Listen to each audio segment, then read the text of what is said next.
Good morning. First, let me introduce myself. My name is José Antonio Carrillo Morente, Director General of Territorial and Urban Planning of the Regional Government of Castilla-La Mancha, which belongs to the Regional Ministry of Development, and currently Councillor of Town Planning in Talavera de la Reina in Toledo. I would first, on behalf of the two institutions I represent, extend my thanks to the Passivhaus building platform for giving me the opportunity to participate in the Spanish Passivhaus conference on the institutional day of the conference, and also a warm welcome to all the participants who are following this video conference in this event. And I also regret that we are not able to see each other in person due to the current COVID pandemic. Let's hope it's over soon. And I would also like to express my thanks because the title of the subject I was asked to talk about is very interesting, and I acknowledge that from the very beginning. It's a provocative title in the positive sense. Passivhaus is a constitutional right. So I'll simply try to do my best to ensure that you have a clear idea of the things that are being done in this sphere, what we plan to do, but from a more legal perspective as requested by the platform. So at the end of the day, when we refer to the Constitution, well, you know, the Constitution is the main state regulation. It's a key legal text and is drafted with people in mind. When we refer to people, we're referring to rights and obligations. Passive as a constitutional right, well, it's a right, it's also a duty of public authorities, which is reflected in different constitutional provisions. Ever since 1978, the year the Constitution was approved, the term passive has been present, albeit in latent form, in relation to the rights and obligations of citizens and public authorities. It's an element that mainly refers to the residential sphere, buildings, inhabited by people, which the Constitution seeks to regulate, and where we must organize their rights and obligations. And those rights include several that can serve as a cornerstone for Passivhaus, which were applicable not just in 1978 when the Constitution was improved, but also today in 2020. These rights include the rights of the family. Family life is normally developed in homes as provided in Article 39. Beyond these articles, there are three articles that can apply to Passivhaus. Article 45, the right to environment. Article 47, the right to decent and adequate housing, and Article 43, which is the right to health protection. When referring to Passivhaus and health, this refers to individual well-being and better health, which can be guaranteed if their homes have Passivhaus systems that guarantee much better comfort and quality of life levels than those existing in many homes in our current housing park. The right to environment is regulated in Article 45. It establishes provisions for the development of actions to firstly protect and then improve the environment. For example, hygiene. The Passivhaus system reduces CO2 emissions, so these are systems that fulfill the mandate of protecting the environment. A mandate that Article 45 of the Constitution specifies is aimed at the improvement of the environment for people. And one paradigmatic article is Article 47, which refers to the right to decent and adequate housing. These two terms are fundamental in regulating this right. When we say that housing has to be decent, we're referring to minimum requirements or conditions for homes to be considered habitable. Logically, these minimum requirements were established in reference to housing built during the period when the Constitution was approved, but there are new, more detailed regulations that govern new building construction, such as the Technical Building Code. But it also refers to adequate housing, and the term adequacy clearly evolves over time and owes much to the development of new technologies, particularly relevant to new systems such as Passivhaus. But can a modern home be considered adequate in a world where Passivhaus is reality, even if that home doesn't have a Passivhaus system?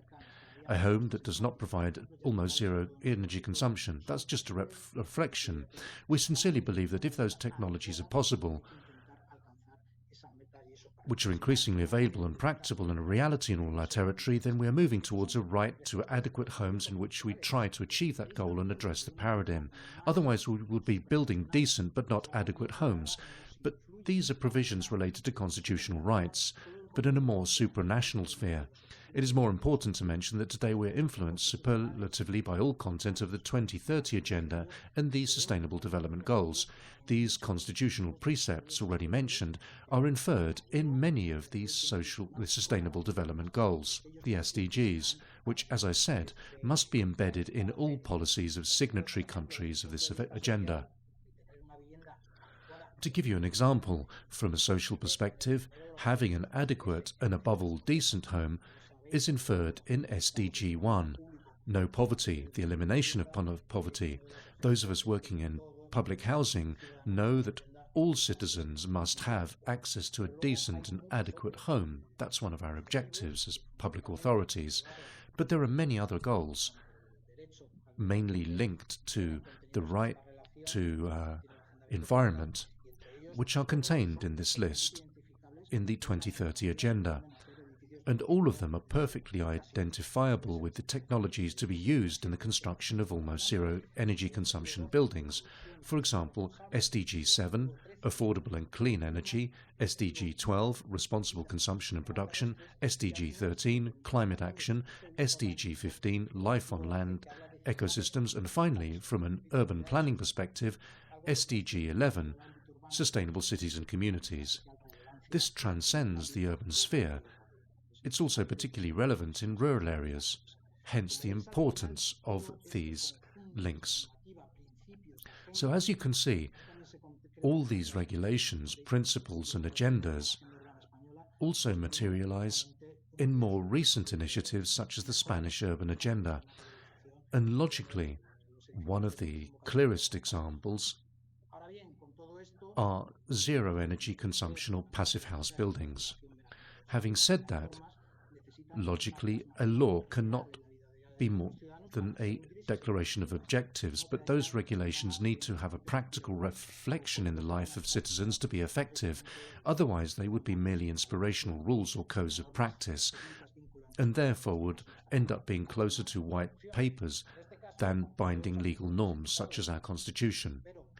In this case, although all the articles I mentioned, 39, the right to family, 45, the right to environment, 43, the right to health protection, and 47, the right to decent and adequate housing, are not fundamental rights, they are encompassed in the Constitution in the governing principles of social and economic policy.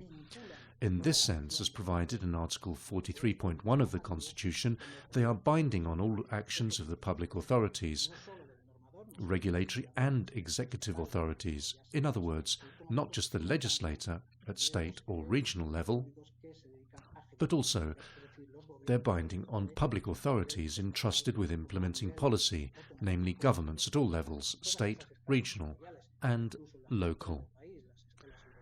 At all those territorial levels, and even European or supranational levels, all these principles regulate in one way or another the fundamental rules applicable to them. In this respect, logically, all this cannot end up as a mere declaration of intent. Constitutional principles are all well and good, but they need to be adapted to new physical and tangible realities implemented by public authorities and private stakeholders with the support of the latter. And after this overview of the regulatory situation, this is the point I was trying to get to. These are ideas that I would like to propose on actions that may be carried out in different spheres, within the scope of Article 43 of the Constitution, as I mentioned, and which can make the construction of passive house buildings or zero energy consumption buildings more effective. Firstly, legislation governing housing and urban planning must establish among their objectives that these buildings are constructed in this way, and this can be done in many ways. Through the technical code, as you know, the latest version has introduced many new innovative provisions to improve energy efficiency and reduce energy consumption of buildings, but also through regional or autonomous community legislation, such as housing and urban planning regulations. Castilla-La Mancha is currently working on the reform of the urban planning regulations to introduce concepts such as consumption in envelopes, as done in other regions such as Navarre, and thus ensure that more buildings of this type can be constructed.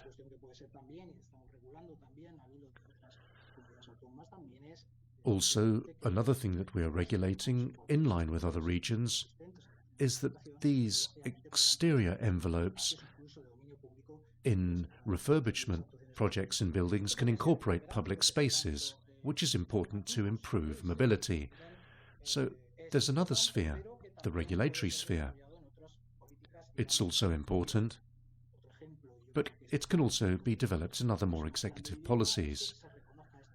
Another example, which I believe will be one of the main goals of the next housing plan, is for these buildings to be recognised more specifically and in more detail in state housing plans, which are presented every 3 or 4 years, and logically provide a series of aid programs which I believe almost zero energy consumption buildings should benefit from more and more, in my opinion.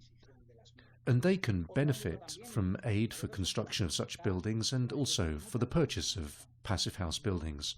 Another interesting sphere is the local area in relation to town and city planning. Urban plans are also important. They can perfectly incorporate passive house as an option, and although it's not something that's been explored so much in residential homes, this can also be achieved through different techniques. I'll give you 2 examples.